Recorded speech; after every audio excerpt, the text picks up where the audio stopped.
Hello दोस्तों, आज हम पढ़ते हैं 1773 का रेगुलेटिंग एक्ट।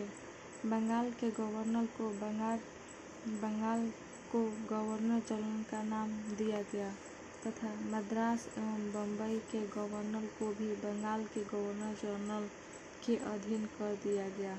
पहली बार कंपनी के राजनीतिक एवं प्रशासनिक कार्यों को मान्यता मिली। 1773 के रेगुलेटिंग एक्ट के तहत भारत में केंद्रीय प्रशासन की नींव पड़ी। 1773 के रेगुलेटिंग एक्ट के तहत कलकत्ता में एक उच्च न्यायालय की स्थापना हुआ।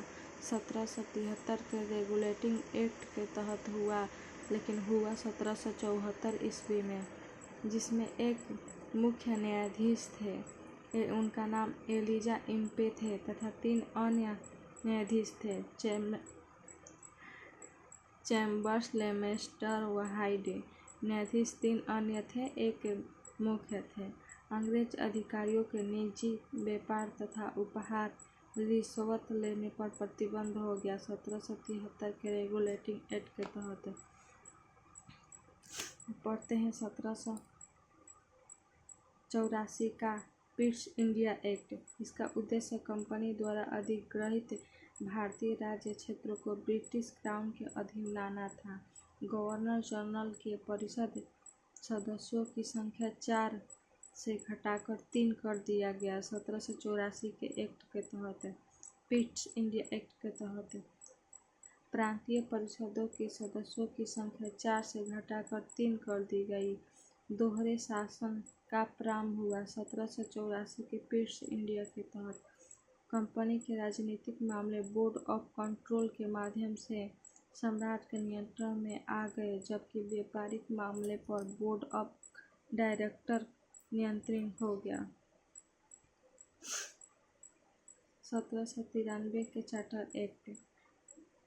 इस एक्ट के माध्यम से ईस्ट इंडिया कंपनी भारत में व्यापार का एकाधिकार 20 वर्षों के लिए बढ़ा दिया गया। भारतीय राजस्व से नियंत्रण बोर्ड के सदस्य और कर्मचारियों का वेतन दिया जाएगा। इसमें कहा गया 1793 के चार्टर एक्ट में कहा गया। 1813 का चार्टर एक्ट बहुत ही महत्वपूर्ण है। इसे स्थानीय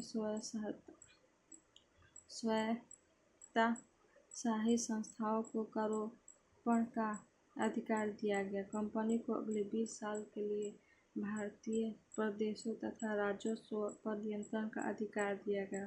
कंपनी का भारतीय व्यापार से एकाधिकार समाप्त कर दिया गया, किंतु चाय तथा व्यापार के चिन्ह के साथ व्यापार का एकाधिकार अभी भी बना रहा। ये 1833 में समाप्त होगा।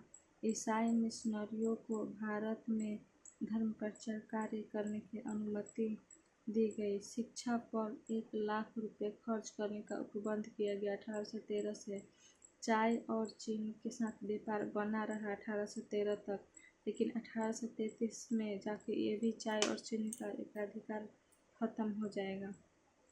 भारत में अंग्रेजी शिक्षा की नींव 1813 का चार्टर एक्ट से ही पड़ा। जर्नल ऑफ पब्लिक इंस्ट्रक्शन 1823 प्राच्यविद एवं आंग्ल विवाद से ही पड़ी थी।